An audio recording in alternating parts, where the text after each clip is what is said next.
Reinforced concrete, ang tawag sa concrete mixture with a reinforcing steel.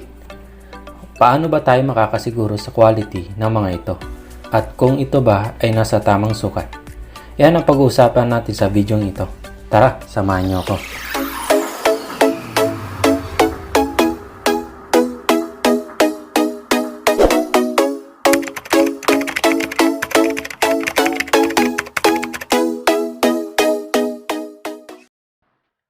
Okay, let's start with reinforcing steel or deform bar.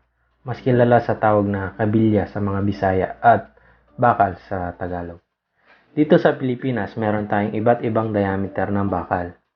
Ang 10mm to 25mm ay available at mabibili ito sa mga maliliit na hardware. Habang ang sukat na 28 to 50mm ay made to order. So let's focus only sa bakal na may sukat na 10 to 25mm. Tama bang gumamit tayo ng caliper para sukatin ang diameter nito? Mali. Para malaman ang diameter na nabili mong bakal, kakailanganin mo lang ng mga value na nasa table na ito. Ang table na ito ay magiging batayan natin sa pagsukat sa diameter ng bakal. Ang bakal na may sukat na 10mm ay tumitimbang ng 0.616 kg per meter length. Ang 12mm naman ay may bigat itong 0.888 kg per meter length. Habang ang 16mm ay tumitimbang lamang ito ng 1.578 kg per meter length. Sumunod ang 20mm na may timbang itong 2.466 kg per meter length.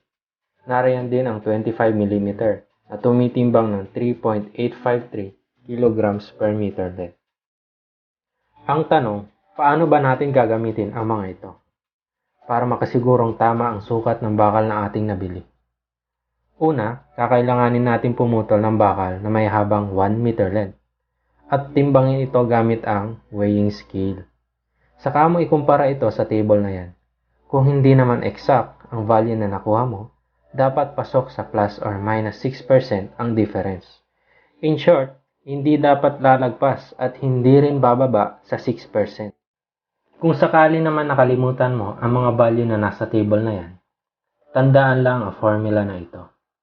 D square divided by 162.2 na kung saan ang D ay ang diameter ng bakal. Ito ay na-derive gamit ang formula na ito.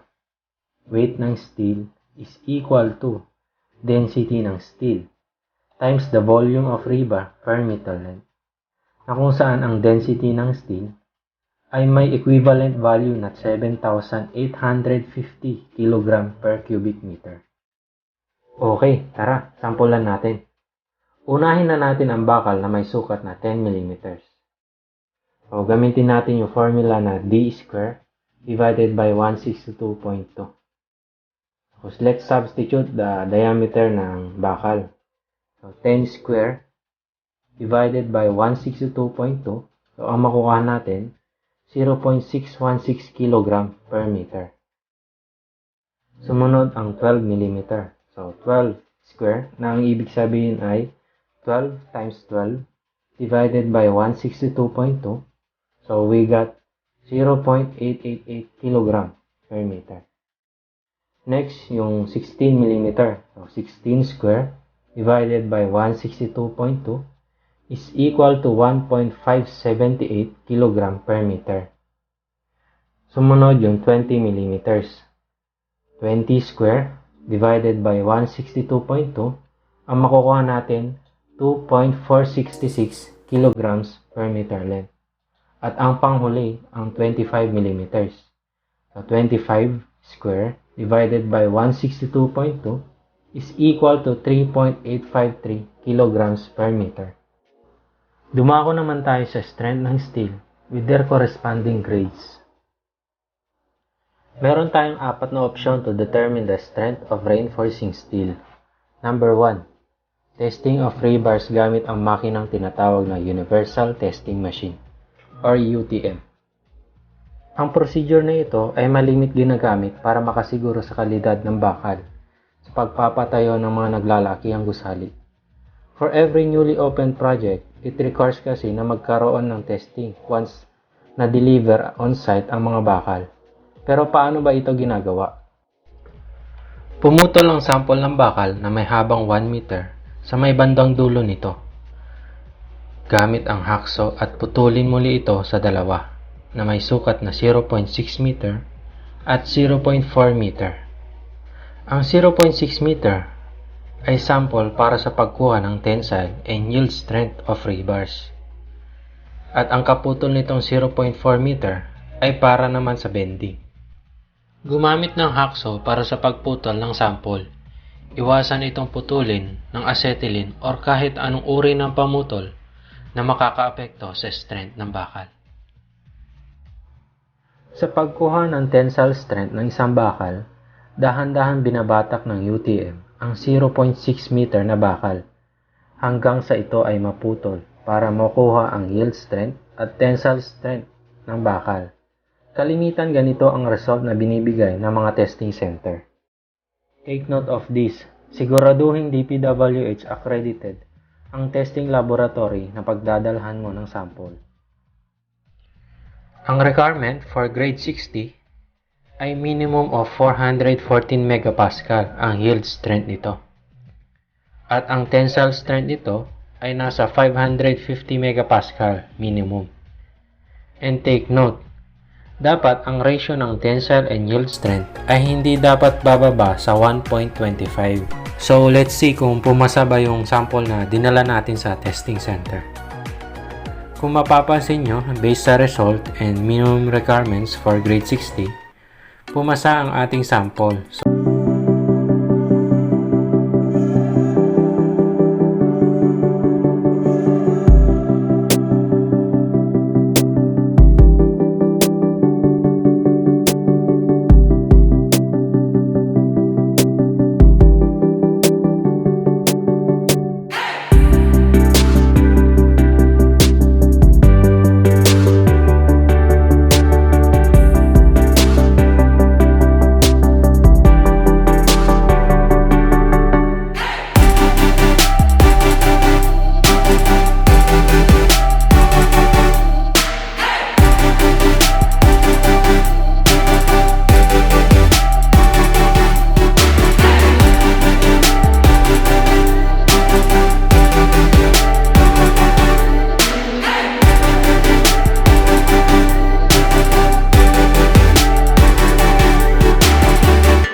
Ang pinakasimpleng paraan ay ang color coding. Kung mapapansin nyo, may mga kulay ang magkabilang dulo ng bakal. Ang mga kulay na ito ay may katumbas na grades. White, ibig sabihin, ito ay nasa grade 33. yellow for grade 40, green for grade 60. Ang ibig sabihin naman ng pulang kulay sa kabilang dulo ng bakal ay weldable, meaning pwede siyang pagdikitin or pagdugtungin gamit ang welding rod.